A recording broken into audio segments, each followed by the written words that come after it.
സമകാലികം. ഒരു സർക്കാർ സംവിധാനത്തിന്റെ വിജയമെന്നത് അതിന് ചുക്കാൻ പിടിക്കുന്നവരുടെ കാര്യസ്ഥതയും ഒപ്പമുള്ള ഉദ്യോഗസ്ഥരുടെ നിസ്വാർത്ഥവും സമയബന്ധിതവുമായ പ്രവർത്തനോത്സാഹവുമാണ്. പല തലങ്ങളിൽ വിഭാവനം ചെയ്ത് നടപ്പിലാക്കുന്ന വികസന പ്രവർത്തനങ്ങളും സേവനങ്ങളും സമൂഹത്തിലെ ഏറ്റവും സാധാരണക്കാർക്ക് വരെ യഥാസമയം എത്തിച്ചേരുമ്പോൾ മാത്രമേ ഒരു ഭരണചക്രം ക്രമമായി തുടരുന്നു എന്ന് അഭിമാനിക്കാനാകൂ. ഈ ഒരു ലക്ഷ്യം മുന്നിൽ കണ്ട് സർക്കാർ വകുപ്പുകളിലെ സേവനങ്ങളെ തടസ്സമോ താമസമോ ഇല്ലാതെ എല്ലാവർക്കും ലഭ്യമാക്കാനും അത് ഉറപ്പാക്കാനും കേരള സംസ്ഥാന സർക്കാർ കൊണ്ടുവന്നിരിക്കുന്ന നിയമമാണ് സംസ്ഥാന സേവനാവകാശ നിയമം. 2012 പഴയ നിയമം റദ്ദാക്കിക്കൊണ്ട് കൂടുതൽ കർശനമായ വ്യവസ്ഥകളോടെയാണ് 2025 ഈ നിയമം വന്നിരിക്കുന്നത്. സർക്കാർ സേവനങ്ങൾ കൃത്യസമയത്ത് ലഭിക്കാത്ത സാഹചര്യത്തിൽ ബന്ധപ്പെട്ട ഉദ്യോഗസ്ഥരിൽ നിന്നും 500 രൂപ മുതൽ 5000 രൂപ വരെ നഷ്ടപരിഹാരം ഈടാക്കാനും പരാതി പരിഹാരത്തിന് ബഹുതല സംവിധാനവും സേവനം നിഷേധിച്ചാൽ രേഖാമൂലമുള്ള കാരണം ഉദ്യോഗസ്ഥർ നൽകണം എന്നതും ഈ നിയമത്തിന്റെ സവിശേഷതയാണ്. കേൾക്കാം കേരള സംസ്ഥാന പൊതുസേവനാവകാശ നിയമം 2025-26 കൂടുതൽ വിശേഷങ്ങൾ ഇന്നത്തെ സമകാലികത്തിൽ. സർക്കാർ സേവനം ഇനി അവകാശം. നമ്മളെല്ലാവരും തന്നെ സർക്കാർ സേവനങ്ങളൊക്കെ ആശ്രയിക്കുന്ന ആളുകൾ തന്നെയാണ്. പൊതുവെ സർക്കാർ ഓഫീസുകളെക്കുറിച്ച് അസുഖകരമായ ഓർമ്മകളാണ് പലർക്കുമുള്ളത്. അതായത് കുട്ടികളുടെ പഠനാവശ്യങ്ങൾക്ക് RTO ഓഫീസിൽ വാഹന രജിസ്ട്രേഷനുമായി ബന്ധപ്പെട്ട്, ചിലപ്പോൾ പഞ്ചായത്ത് ഓഫീസിൽ ബിൽഡിംഗ് പെർമിറ്റ്, അങ്ങനെ പല ആവശ്യങ്ങൾക്കും നമ്മൾ ഇതിന് വേണ്ടിയിട്ട് പോകാറുണ്ട്. പക്ഷേ അവിടെ നിന്നെല്ലാം ദുരനുഭവങ്ങൾ പല ആളുകൾക്കും ഉണ്ടായിട്ടുണ്ട്. അതേപോലെ തന്നെ എനിക്കും ഉണ്ടായിട്ടുണ്ട്. കിടങ്ങൂർ സ്വദേശിനിയായ അധ്യാപിക സനിത ഗെല്ലിൻ. സർക്കാർ ഉദ്യോഗസ്ഥര് അവരുടെ ജോലി കൃത്യമായി ചെയ്യാതിരിക്കുകയും അവരുടെ ഒരു ആറ്റിറ്റ്യൂഡിന്റെ പ്രശ്നം കൊണ്ട് നമ്മൾ ഒരു പ്രാവശ്യം കൊണ്ട് നടക്കേണ്ട കാര്യത്തിന് പല ആവർത്തി നടത്തിച്ചിട്ടുള്ള സംഭവങ്ങൾ ഉണ്ടായിട്ടുണ്ട്. എനിക്ക് വ്യക്തിപരമായിട്ടുണ്ടായ ഒരു അനുഭവമാണ്. ഞാൻ എറണാകുളം ജില്ലയിലെ കുന്നുകരയിലായിരുന്നു. എൻ്റെ ഡിഗ്രി പഠന കാലഘട്ടത്തിൽ എനിക്ക് അവിടെ കോളേജിൽ വരുമാന സർട്ടിഫിക്കറ്റ് കൊടുക്കേണ്ടി വന്നിരുന്നു. മെറിറ്റ് സീറ്റിലാണ് എനിക്ക് അഡ്മിഷൻ കിട്ടിയത്. അതുമായി ബന്ധപ്പെട്ട് ഫീ കൺസെഷൻ കിട്ടിയിരുന്നു. അപ്പോൾ വരുമാന സർട്ടിഫിക്കറ്റ് കൊടുത്താലാണ് അത് കൺസെഷൻ കിട്ടുള്ളൂ. അതിനാവശ്യത്തിൽ ഞാൻ അന്ന് കുന്നുകര വില്ലേജ് ഓഫീസിൽ ചെന്ന് കഴിഞ്ഞപ്പോൾ അവിടെ ഉണ്ടായിരുന്ന വില്ലേജ് ഓഫീസർക്ക് ഞാൻ ഇന്നത്തെ പോലെ ഓൺലൈൻ അപേക്ഷയൊന്നുമല്ല, നമ്മൾ ഫോം ഫില്ല് ചെയ്ത് അവിടെ കൊടുക്കും. അത് വായിച്ചു നോക്കിയിട്ട് വില്ലേജ് ഓഫീസറെ അങ്ങനെ എല്ലാ ആളുകൾക്കും ഫീ കൺസെഷൻ ഒക്കെ കൊടുക്കാൻ പറ്റും എന്നാണ് അദ്ദേഹം എടുത്ത വഴിക്ക് ചോദിച്ചത്. ഞങ്ങൾ അന്വേഷിക്കട്ടെ, 2 ദിവസം കഴിഞ്ഞിട്ട് വരും, അപ്പോഴേക്കും ഇതെന്താണെന്ന് വെച്ചാൽ ചെയ്യാം എന്നാണ് പറയുന്നതെങ്കിൽ അത് മര്യാദ. പക്ഷെ അതേ നിമിഷം തന്നെ വേറൊരു രാഷ്ട്രീയ നേതാവിന്റെ പിൻബലത്തോടുകൂടി ഒരു ലേഡി അങ്ങോട്ട് കയറി വരികയും അവരുടെ മകനോ മകളോ വിദ്യാഭ്യാസത്തിന് ആവശ്യത്തിന് വേണ്ടിയിട്ട് തന്നെയാണ് അവരും വന്നത്. വരുമാന സർട്ടിഫിക്കറ്റ് യാതൊന്നും അദ്ദേഹം ചോദിച്ചില്ല. അദ്ദേഹം കുട്ടിയുടെ ഭരണാവശ്യത്തിനല്ല എല്ലാം നടക്കട്ടെ എന്നും പറഞ്ഞുകൊണ്ട് എഴുതി കൊടുക്കുകയാണ് ചെയ്തത്. ഞാനും അതേ ആവശ്യത്തിന് ചെന്നതായിരുന്നു. പക്ഷെ അദ്ദേഹം എന്നെ മൈൻഡ് ചെയ്തില്ല. അത് കഴിഞ്ഞ് ഞാൻ കരഞ്ഞുകൊണ്ട് ആ സർക്കാർ പടികളിൽ ഇറങ്ങിപ്പോയി. അത് അദ്ദേഹത്തിന് കാണാം. എനിക്ക് പിന്നെ ഒരു അറ്റസ്റ്റേഷൻ കൂടി ഉണ്ടായിരുന്നു. അപ്പം ഞാൻ തൊട്ടപ്പുറത്ത് ഗവൺമെന്റ് ഹോസ്പിറ്റലിൽ അറ്റസ്റ്റ് ചെയ്യുമ്പോൾ ഞാൻ കരഞ്ഞുകൊണ്ട് അവിടെ നിൽക്കുന്നത് അദ്ദേഹം കണ്ടിട്ട് എന്നെ വീണ്ടും വിളിപ്പിച്ചു. അതിനുശേഷം അദ്ദേഹത്തിന് വേണമെങ്കിൽ അപ്പോൾ തന്നെ അത് എഴുതി തരാമായിരുന്നു. അണ്ട് അദ്ദേഹം പറഞ്ഞു, ഞങ്ങളുടെ അച്ഛൻ്റെ നാട് നോർത്ത് പറവൂരായതുകൊണ്ട് അവിടുത്തെ വില്ലേജ് ഓഫീസിൽ പോയിട്ട് അവിടെ നിന്ന് എഴുതി വാങ്ങിക്കണം, എന്നാൽ മാത്രമേ തരാൻ പറ്റുള്ളൂ, നിങ്ങൾ ഇവിടെ വന്ന് താമസിക്കുന്നവരാണെന്ന് പറഞ്ഞു. നോർത്ത് പറവൂർ വില്ലേജ് ഓഫീസിൽ പോയി അവിടെ നിന്ന് എഴുതി വാങ്ങിച്ചു. അപ്പോൾ ആ സമയത്ത് ആ വില്ലേജ് ഓഫീസർ എന്നോട് പറഞ്ഞു, നിങ്ങൾ എന്തിനാണ് ഇങ്ങോട്ട് വന്നത്? നിങ്ങൾ കഴിഞ്ഞ കുറേ വർഷങ്ങൾ, അതായത് 20 വർഷത്തോളം ഞാൻ ജനിക്കുന്ന കാലം തുടങ്ങി അവിടെയാണ് താമസിക്കുന്നത്. പിന്നെ എന്ത് കാര്യത്തിനാണ് ഇവിടെ വരുന്നത്? ആ വില്ലേജ് ഓഫീസർക്ക് ഇത് എഴുതി തരാനുള്ള അധികാരമുണ്ട് എന്ന്. എൻ്റെ ഫ്രണ്ട്സും ഇതേ അനുഭവങ്ങൾ പറഞ്ഞിട്ടുണ്ട്. കാരണം വരുമാന സർട്ടിഫിക്കറ്റിന് വേണ്ടിയിട്ട് അല്ലെങ്കിൽ നോൺ ക്രീമി ലെയർ സർട്ടിഫിക്കറ്റിന് വേണ്ടി ചെന്നപ്പോൾ ചിലപ്പോൾ രേഖകൾ ഇതുപോരാ, അത് രേഖ വേണമെന്നൊക്കെ പറഞ്ഞ് പല ആവർത്തി നടത്തിയ സംഭവങ്ങളുണ്ട്. അപ്പോൾ സർക്കാർ സേവനങ്ങളിൽ ഇരിക്കുന്നവരൊന്ന് ചിന്തിക്കുക, നിങ്ങൾക്ക് നല്ല രീതിയിലുള്ളൊരു ശമ്പളം മാസം ഗവൺമെന്റ് തരുന്നുണ്ട്. അത് ഈ നാട്ടിലെ ജനങ്ങളുടെ നികുതി പണം കൊണ്ട് തരുന്നതാണ്. ഇന്ന് പല സംവിധാനങ്ങളും ഓൺലൈനായിട്ട് വന്നിട്ടുണ്ട്. അപ്പോൾ അത്രയും ഡിലേ ഒന്നും കാര്യങ്ങളും വരുന്നില്ല. എല്ലാം അക്ഷയ വഴിയാണ് സമർപ്പിക്കുന്നത്. അതൊക്കെ നല്ലൊരു മാറ്റത്തിനായിട്ട് മുന്നോട്ട് പോകട്ടെ എന്ന് പറയാനേ നമുക്ക് പറ്റുള്ളൂ. സാധാരണ ജനങ്ങൾക്ക് മാക്സിമം എല്ലാ സേവനങ്ങളെയും ഉപയോഗപ്പെടുത്താൻ കഴിയണം. സാമൂഹ്യ പ്രവർത്തകനും വിവരാവകാശ പ്രവർത്തകനും കൂടിയായ ജേക്കബ് സന്തോഷ് സേവനാവകാശ നിയമത്തെക്കുറിച്ചുള്ള പ്രതീക്ഷകളും ആശങ്കകളും പങ്കുവയ്ക്കുന്നു. റൈറ്റ് ടു സർവീസ് നിയമം 2012 കേരളത്തിൽ നിലവിൽ വന്നായിരുന്നു. അതിനെ തുടർന്ന് അതിന്റെ അപേക്ഷ നൽകാനായിട്ടുള്ള അതോറിറ്റിയും ഫസ്റ്റ് അപ്പീൽ അതോറിറ്റിയും സെക്കൻഡ് അപ്പീൽ അതോറിറ്റിയും എല്ലാം നിയമപ്രകാരം കൊണ്ടുവരികയും ചെയ്തായിരുന്നു. ആ നിയമത്തിൽ ഉണ്ടായിരുന്ന അപാകതകൾ മൂലം അത് കൃത്യമായി നടപ്പിലാക്കുവാൻ കഴിയാതെ വരുന്ന സാഹചര്യത്തിൽ അത് ശരിക്കും പറഞ്ഞു കഴിഞ്ഞിട്ടുണ്ടെങ്കിൽ ആ നിയമപ്രകാരമുള്ള ഒരു ഉപകാരം പൊതുസമൂഹത്തിന് ലഭിക്കാത്ത പശ്ചാത്തലത്തിൽ വീണ്ടും അതിന് ഒരു ജീവൻ പകർന്നുകൊണ്ട് ആ ആദ്യത്തെ നിയമത്തിലുണ്ടായിരുന്ന തന്നെ മിക്കവാറും പ്രൊവിഷൻസ് ഒക്കെ രണ്ടാമത് റീപ്രൊഡ്യൂസ് ചെയ്തുകൊണ്ട് 2025 നവംബർ മാസം 4-ാം തീയതി പുതിയ റൈറ്റ് ടു സർവീസ് നിയമം കേരളത്തിൽ പ്രാബല്യത്തിൽ വരികയായിരുന്നു. ഇപ്പോഴും ആ നിയമപ്രകാരം ഉള്ള അപ്പീൽ അതോറിറ്റികളും അതിന്റെ കൺട്രോളിംഗ് സംവിധാനവും എല്ലാം വരേണ്ടത് റൂൾസ് ഫ്രെയിം ചെയ്തുകൊണ്ടാണ്. അത് ഒന്നും ഇത് ചെയ്ത് വന്നിട്ടില്ല. പിന്നെ അതുപോലെ തന്നെ സർവീസസ്, ഏതെല്ലാം സർവീസസുകളാണ് ഇതിൽ വരേണ്ടത്,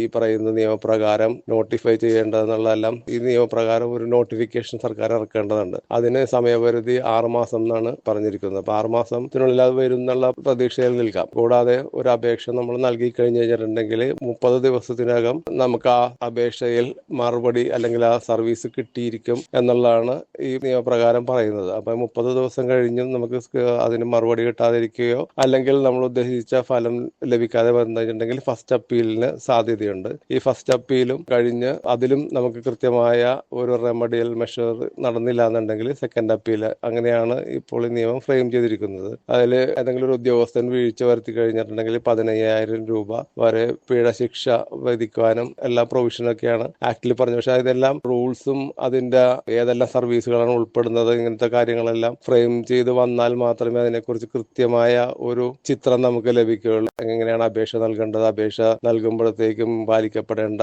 നിബന്ധനകൾ എന്തെങ്കിലുമൊക്കെ ഉണ്ടോ, അതൊക്കെ പരിശോധിക്കുന്നതിന് ശേഷം മാത്രമേ അതിനെക്കുറിച്ച് അപേക്ഷയെക്കുറിച്ച് ഒരു വ്യക്തത കിട്ടുള്ളൂ. എന്തുകൊണ്ട് 2012 ഇങ്ങനെ ഒരു നിയമം ഉണ്ടായിട്ടും വീണ്ടും 2025 ഇതേ തന്നെ നിയമം വീണ്ടും പാസ്സാക്കേണ്ട ഒരു സാഹചര്യം വന്നു എന്ന് വെച്ച് കഴിഞ്ഞിട്ടുണ്ടെങ്കിൽ ആദ്യത്തെ നിയമപ്രകാരം ശിക്ഷ വളരെ പരിമിതമായിരുന്നു. പോരാതെ ഈ അപേക്ഷ നൽകപ്പെടുന്ന ഓഫീസിലെ തന്നെ അതോറിറ്റി തന്നെയാണ് ഇതിന്റെ ഫസ്റ്റ് അപ്പീൽ കേൾക്കുന്നതും. അപ്പൊ സ്വാഭാവികമായിട്ടും അതിനെ കുറിച്ചുള്ള ഒരു കൃത്യമായ ഒരു റെമഡിയൽ മെഷർ അവിടെ കിട്ടാത്ത ഒരു പശ്ചാത്തലം കൂടെ ഉണ്ടായിരുന്നത് കൊണ്ടിട്ടായിരിക്കാം ഒരുപക്ഷെ പലർക്കും ആ നിയമം ഉപയോഗപ്പെടുത്താൻ കഴിയാതെ പോയത്. റൈറ്റ് ടു ഇൻഫർമേഷൻ ആക്ട് ഇതും തമ്മിലുള്ള വ്യത്യാസം എന്ന് വെച്ചാൽ റൈറ്റ് ടു ഇൻഫർമേഷൻ ഒരു സെൻട്രൽ നിയമമായിട്ട് വരികയും അതിൽ ഈ ആക്ട് പ്രകാരം ആരാണ് അവിടുത്തെ ഡെസിഗ്നേറ്റഡ് പബ്ലിക് ഇൻഫർമേഷൻ ഓഫീസർ എന്നുള്ളതും അതിന്റെ അപ്പീൽ സംവിധാനത്തെ കുറിച്ചും എല്ലാ ഓഫീസുകളിലും കൃത്യമായി പരസ്യപ്പെടുത്തിയിരിക്കണം 90 ദിവസത്തിനകം. ഇല്ലെങ്കിൽ അവിടുത്തെ ആരാണോ കൺട്രോളിംഗ് ഓഫീസർ, അവിടുത്തെ അധികാരി ശിക്ഷ അർഹരാണ്. അപ്പൊ അതേപോലെയുള്ള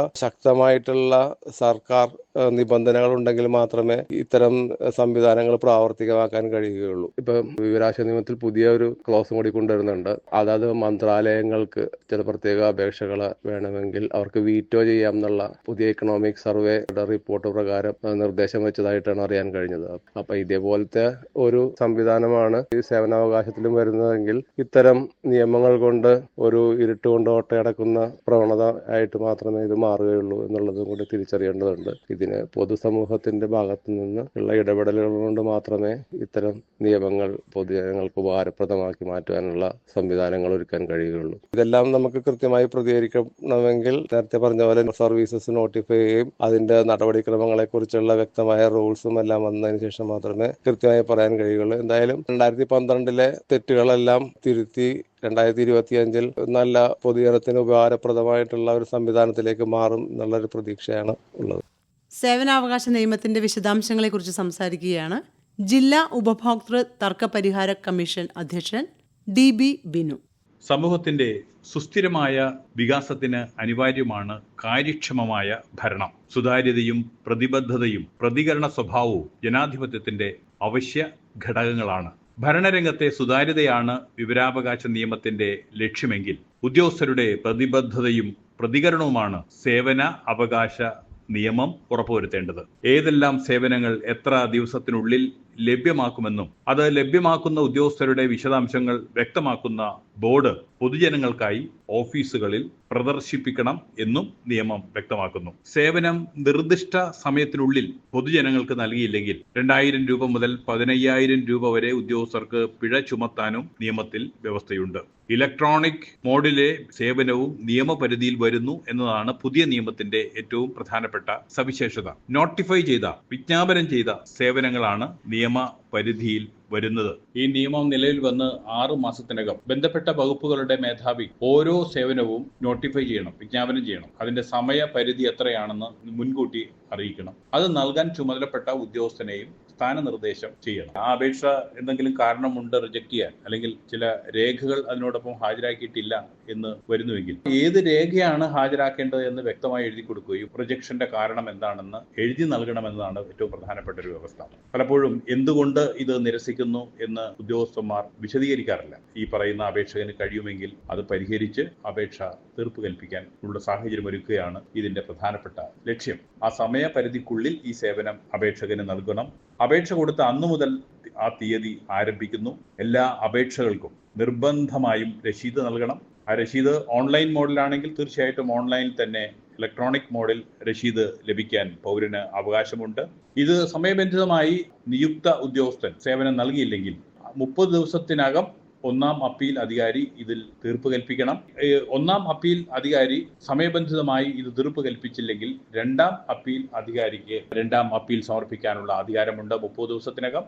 ഇവിടെയും അപേക്ഷകന് നീതി ലഭിച്ചില്ല എന്ന് ബോധ്യമായാൽ റിവിഷൻ സമർപ്പിക്കാനും പുതിയ നിയമത്തിൽ വ്യവസ്ഥയുണ്ട്. അതിനുവേണ്ടി ഒരു റൈറ്റ് ടു സർവീസ് കൊടുക്കുന്നതിന് വേണ്ടി ഒരു കമ്മീഷനെ നിയോഗിക്കുവാൻ ഈ നിയമത്തിൽ വ്യവസ്ഥ ചെയ്യുന്നു. പഴയ നിയമത്തിൽ അത്തരത്തിലുള്ള വ്യവസ്ഥ ഉണ്ടായിരുന്നില്ല. കേരള സംസ്ഥാന സേവന അവകാശ കമ്മീഷൻ ഒരു ഏകാംഗ കമ്മീഷനെ ഇതിനുവേണ്ടി നിയമിക്കാനും പുതിയ നിയമത്തിൽ വ്യവസ്ഥ ചെയ്യുന്നു. 60 ദിവസമാണ് കമ്മീഷനെ സമീപിക്കാനുള്ള സമയപരിധി. കമ്മീഷൻ ഇതിൽ ബന്ധപ്പെട്ട ഒന്നാം അപ്പീൽ അധികാരിയോ രണ്ടാം അപ്പീൽ അധികാരിയോ അവരുടെ ഭാഗത്തു നിന്ന് വീഴ്ചയുണ്ടെങ്കിൽ അവരെ ശിക്ഷിക്കാനുള്ള ശക്തമായ വ്യവസ്ഥകൾ ഈ നിയമത്തിന്റെ ഭാഗമാണ്. കമ്മീഷന് മുമ്പാകെ റിവിഷൻ ഹർജി സമർപ്പിച്ചാൽ 3000 രൂപ മുതൽ 15,000 രൂപ വരെ ശിക്ഷിക്കാനും ബന്ധപ്പെട്ട ഉദ്യോഗസ്ഥർക്കെതിരെ വകുപ്പുതല ശിക്ഷണ നടപടി സ്വീകരിക്കാനും കമ്മീഷന് അധികാരം നൽകുന്നു. കമ്മീഷനെ ശക്തിപ്പെടുത്തുന്ന വ്യവസ്ഥകൾ ഈ നിയമത്തിന്റെ മറ്റൊരു സവിശേഷതയാണ്.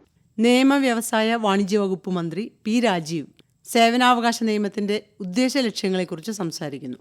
കേരളത്തിന്റെ നിയമസഭയുടെ ചരിത്രത്തിലെ വളരെ പ്രാധാന്യമേറിയ ഒരു നിയമനിർമ്മാണമാണ് കഴിഞ്ഞ ഒക്ടോബറിൽ നടന്ന നിയമനിർമ്മാണ സെഷനിൽ ഉണ്ടായിട്ടുള്ളത്. അത് പ്രധാനം സേവനാവകാശ നിയമം നേരത്തെ ഉണ്ടായിരുന്നതിന്റെ പരിമിതി പൂർണ്ണമായി മനസ്സിലാക്കിക്കൊണ്ട് റദ്ദാക്കിക്കൊണ്ട് പുതിയ ഒരു നിയമമാണ് ഇപ്പോ നിയമസഭ പാസ്സാക്കി. ആ ബില്ല് ഗവർണർ അംഗീകരിച്ചു. അതിപ്പോ നിയമത്തിന്റെ ഭാഗമായി കഴിഞ്ഞിട്ടുണ്ട്. അതിൽ പ്രധാനം സേവന അവകാശം, അത് ജനങ്ങളുടെ ഒരു അവകാശമാണ്. ഓരോ വകുപ്പും നൽകുന്ന സേവനങ്ങളും അത് നൽകേണ്ട സമയവും ഡെലിവറി ടൈം ഉൾപ്പെടെ അതാത് വകുപ്പ് മേധാവികൾ ഈ ബില്ല് നിയമമായി കഴിഞ്ഞാൽ 6 മാസത്തിനുള്ളിൽ വിജ്ഞാപനം ചെയ്യേണ്ടതുണ്ട്. അങ്ങനെ നോട്ടിഫൈ ചെയ്യുന്നതിൽ ഏതെങ്കിലും ഒരു വകുപ്പ് മേധാവി വീഴ്ച വരുത്തി കഴിഞ്ഞാൽ അവർക്ക് 10,000 രൂപ വരെ ഫൈൻ ഈടാക്കാനുള്ള വകുപ്പ് ഈ നിയമത്തിനകത്തുണ്ട്. 2 സേവനങ്ങൾ ഒരു ഭാഗം ഡീംഡ് ആയിട്ടാണ് കണക്കാക്കപ്പെടുന്നത്. ഡീംഡ് ആയിട്ടുള്ള സേവനം നൽകേണ്ട സമയത്തിനുള്ളിൽ അത് നൽകുന്നില്ലെങ്കിൽ അടുത്ത ഒരു 5 ദിവസം കൂടി കഴിഞ്ഞാൽ അത് കിട്ടിയതായി കണക്കാക്കാം. ഓട്ടോ ജനറേറ്റഡ് ആയി അത്തരം സർട്ടിഫിക്കറ്റുകൾ നൽകാനുള്ള സംവിധാനം കൂടി ഇതിന്റെ ഭാഗമായിട്ട്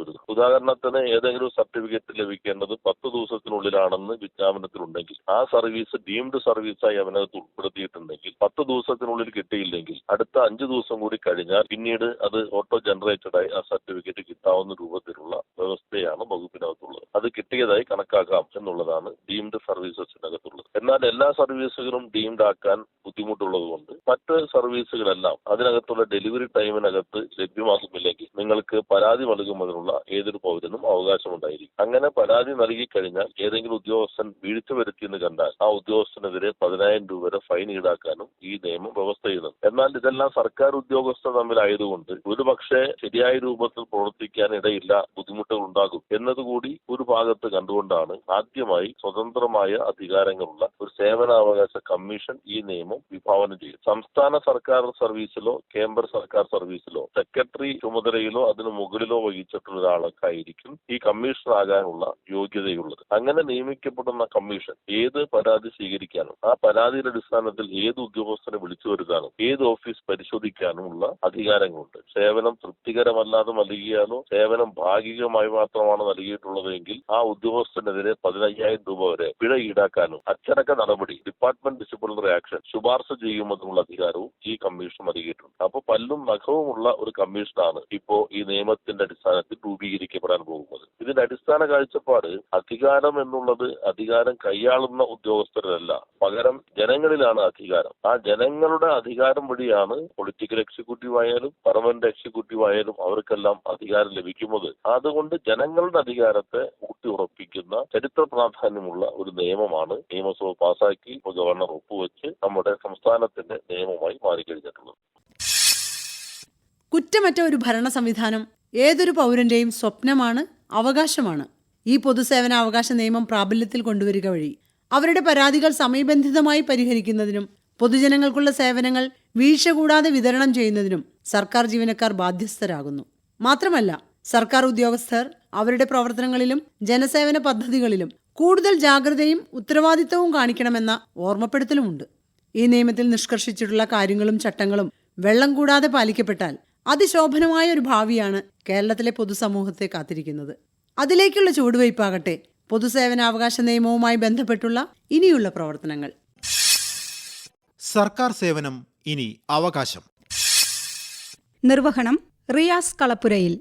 സഹകരണം ഷൈജി ടോണി. അവതരണം ആകാശവാണി കൊച്ചി FM 102.3.